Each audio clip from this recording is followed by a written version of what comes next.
I woke up at 2 a.m. to the sound of someone whispering.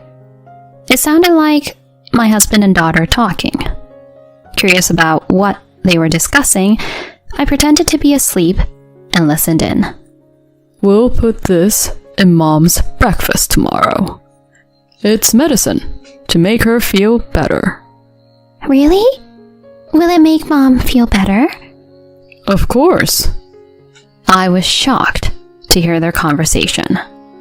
What on earth was my husband thinking? And then the next morning, believe it or not, he was rushed to the hospital in an ambulance. Sensing his scheme, my daughter and I decided to take certain actions. Please enjoy the surprising twists and turns that unfold next. My name is Ashley, and I'm 35 years old. I work hard at my job every day. My family consists of my husband, Carl, and our 6-year-old daughter, Emma. Despite being busy, we enjoyed a happy life as a family of 3. Carl has loved cooking since he was a kid and had just opened his dream restaurant. Since it's a new venture, we didn't have many customers yet. I wished I could help out at the restaurant. But since its income wasn't stable yet, I had to continue working to support us financially. I'm sorry, I can't be of more help, especially when things are tough. He shook his head vigorously. Don't apologize. Thanks to you, we can manage even if the restaurant is running at a loss. I'm sorry for the burden. Just wait, I'll make the restaurant successful. I'm looking forward to it, honey. Just don't overwork yourself, please. I responded, always supporting his dream. Little did I know that something unexpected was about to happen. It had been over 2 years since Carl started the restaurant, but the business wasn't really taking off. Perhaps that's why he began spending more time there and hardly ever came home. He had hired a young waitress, but that wasn't enough. He seemed to be handling everything from prep work to cooking and cleanup mostly by himself. I was worried about his health as he was working day and night. I offered to help a few times, but he always gently refused, saying, Don't worry about me. Our daughter Emma also seemed sad, missing her dad. I didn't want him to overexert himself, but if he said he didn't need help, there was nothing I could do. I was also worried about Emma. It's common for parents to worry that their child might be falling behind others in development. But my concern was the opposite. Emma was exceptionally smart, without any bias from me. She started talking normally at 1, mastered the alphabet at 3, read picture books by herself, and could nearly write sentences at 4. By 5, she was using my computer and smartphone. And at 6, she started reading foreign languages and looking up meanings on her own.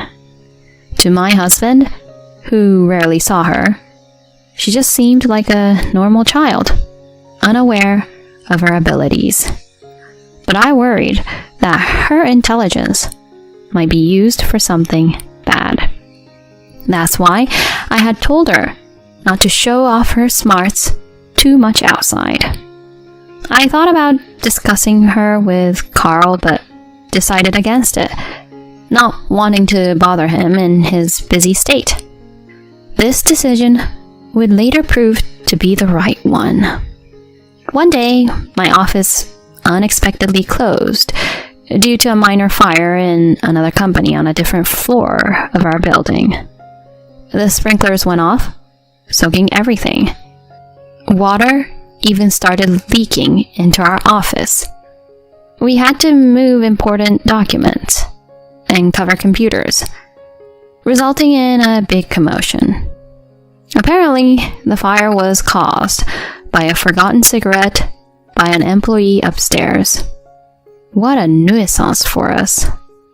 Until the repairs were completed, our office was closed. This sudden day off left me feeling a bit lost. I considered picking up Emma from daycare, then had a thought. This was the perfect chance to help at Carl's restaurant. I headed there right away. Thinking it rude to show up unannounced, I called Carl, but he didn't answer. He must have been too busy. When I got to the restaurant, I felt something was off. The flowers outside were wilted, and the place was eerily quiet. Inside, there were no customers. Then, I heard laughter from the kitchen, Carl's voice, and the waitresses. They seemed to be having a great time. I couldn't quite explain it, but I had a bad feeling, like a woman's intuition. Peeking into the kitchen, I saw Carl and the waitress goofing around, too close for a boss and an employee. He was touching her cheek, almost ready to kiss her. I couldn't help but call out, "Hey, what are you two doing?" He turned to me with a startled look, his face turning pale, and quickly stepped away from the waitress. She noticed me and hurriedly moved to another part of the restaurant. Their behavior seemed suspiciously like they were trying to hide something. He gave me a forced smile. Oh, Ashley? I'm surprised you came by unexpectedly. What's up? You know, I have my own schedule here. It's really inconvenient when you come without an appointment. The office had a bit of trouble, so we closed. I thought I'd check on the restaurant. There aren't any customers. I thought you were busy since you didn't answer your phone. Well, customers usually don't come until lunchtime. It's pretty slow around this time. I didn't notice the phone ringing. He looked uncomfortable, his eyes darting around. I had a lot I wanted to say to him, but I had planned to help out, so I tried to do just that. But he said, It's okay. We have enough help. Customers will be coming soon. And practically pushed me out of the restaurant. His strange behavior left me feeling uneasy. Later, I waited at home for his return, but he never came back that day. After putting Emma to bed, I stayed up, waiting for him. The next morning, Carl sneaked back home early. I caught him trying to slip into the living room and called out from behind, "Welcome back. You're being awfully careful just to enter the house." Whoa. You're awake? I thought you'd be sleeping. He avoided eye contact with me the whole time, looking pretty awkward. Annoyed, I confronted him about his shady behavior with a waitress at his restaurant. "What's the deal with the waitress you hired? You two seemed pretty cozy. And yesterday, you were about to kiss her, weren't you?" Hey, don't talk nonsense. She's just an employee. Yesterday, she said she got something in her eye, and I was just trying to help her out. I didn't believe a word he said, but without proof, I couldn't press the issue further. So I apologized. Seems like I misunderstood. Sorry about that. Changing the subject, I asked about the restaurant. His expression turned serious. To be honest, the business is struggling. We're not getting enough customers and are operating at a loss. If this continues, we might have to close. I'm planning to talk to the bank about a loan. Hearing this, I felt disheartened. His restaurant wasn't doing well, and we were already cutting corners everywhere. And now, we might end up in debt too. Despite my gloom, I had to stay upbeat in front of Emma, our daughter. Then one day he suggested, Let's go on a family trip. Looks like we might get the loan from the bank. I think we can take a break and make some great memories before things get busy again. Indeed, we hadn't been out much due to the restaurant's troubles. Hearing about the trip, Emma was even more excited than I was. Thinking it'd be a nice break, I agreed to the trip. Our relationship had been strained lately, so maybe this could mend things. So, we set off on a 2-night, 3-day family trip. The first day at the amusement park was fun. Emma was happy. Carl was smiling. And even I managed to enjoy myself, putting aside my troubled thoughts. After a full day at the park, we stayed at a nearby hotel. It was spacious, and the dinner was lavish. Relaxed, I fell asleep, talking to Emma about what we should do the next day. At 2 a.m., I suddenly woke up to Carl and Emma whispering. Curious about what they were discussing, I pretended to be asleep and listened in. Listen, tomorrow we'll put this medicine in Mom's breakfast. She's been so tired from work, right? This is a nutritional supplement. Mom will get better? Yay! But why keep it a secret? Just tell her it's a health supplement. This medicine needs to be taken in large amounts. She wouldn't like that, so it's kind of a surprise.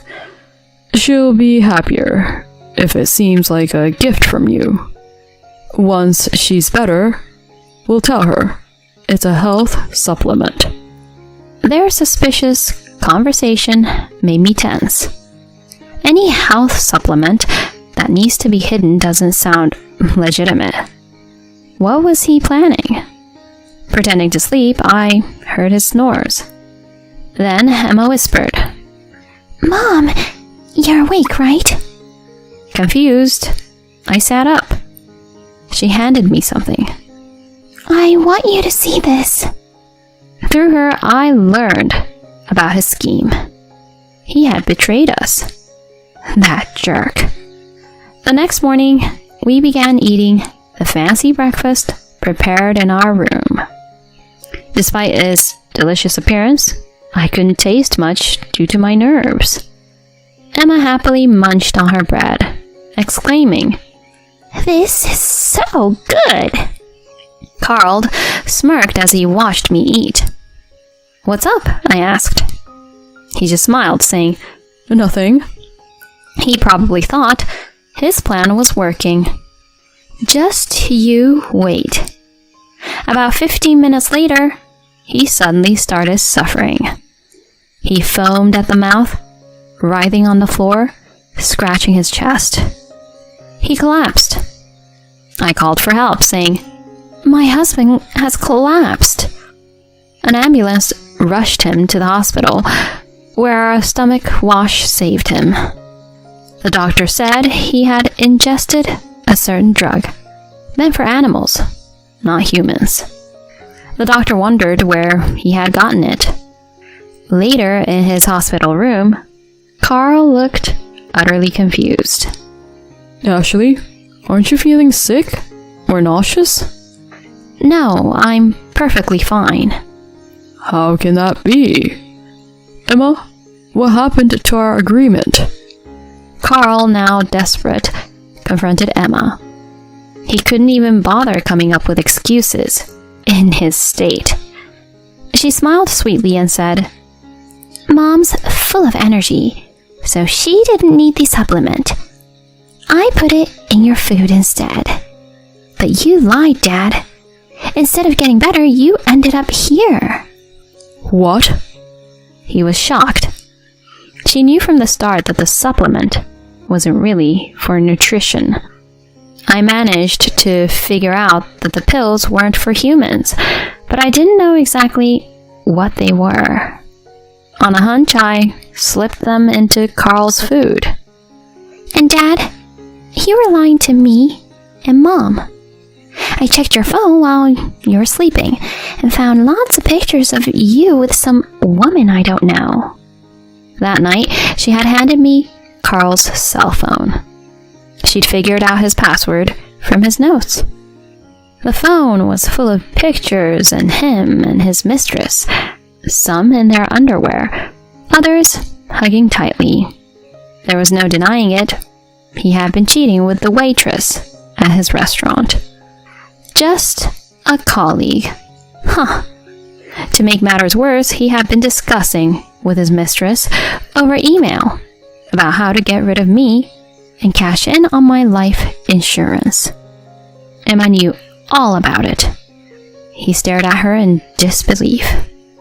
How could a 6-year-old child like you do all this? Carl, having been away from home for so long, didn't realize how smart she was. He thought tricking her and poisoning me would be a piece of cake. Poor you, not knowing your own child's intelligence. Can you explain what this is all about, right here in front of us? I demanded, glaring at him. He turned pale and started mumbling an explanation. I had no choice. I was drowning in debt. He'd been lying to me. His restaurant had been deserted, not just during lunchtime, but always. The debt kept piling up, and in desperation, he planned to poison me and pay off everything with a life insurance. What a bold plan. You'd think it was something out of a movie or a TV show. If I had died, wouldn't the police investigation have easily uncovered the truth? Or was he so blinded by money that he couldn't even think that far ahead? As I sighed, he suddenly trembled. In a fawning voice, he pleaded, I was wrong. When I'm discharged, I'll work hard and break things off with her. I got persuaded by her to do such a stupid thing, but I've realized you're the only one for me, Ashley. I was disgusted by his self-centered words. Persuaded by her? Did he really think we could start over after trying to harm me? My voice grew harsh. Don't be ridiculous. Of course we're getting divorced. I'm claiming alimony and child support. And I'm reporting this to the police. He went pale. He began to kneel on his hospital bed. Please, spare me that. If the police get involved, my restaurant is done for. After all the support you've given. Are you going to ruin it now? And Emma will grow up with a single parent. Is that what you want? That was the last straw for me. He made it sound like what he had done wasn't a big deal. And he had the nerve to use Emma to convince me. Shut up. Do you think you have the right to say that after betraying me, cheating with a waitress, and trying to poison me? You're an idiot. But that's because... The worst part is that you lied to Emma and tried to make her an accomplice in a crime. Deceiving your own daughter? You don't deserve to be her father. Stay away from me and her forever. With that, Emma and I left the hospital room, ignoring Carl's desperate calls from behind. Afterward, we divorced. Carl and his mistress were arrested and became ex-convicts. I claimed alimony and child support from him. Selling his restaurant wasn't enough to cover it, and he ended up in debt again. Released from police custody, he was disowned by his parents. His mistress managed to pay off her debts by borrowing from her family, but she was also disowned. Carl and his mistress soon split up. From what I hear, they both lead miserable lives now. Let them suffer and learn their lesson. As for me, I've returned to my parents' home with Emma, living peaceful days.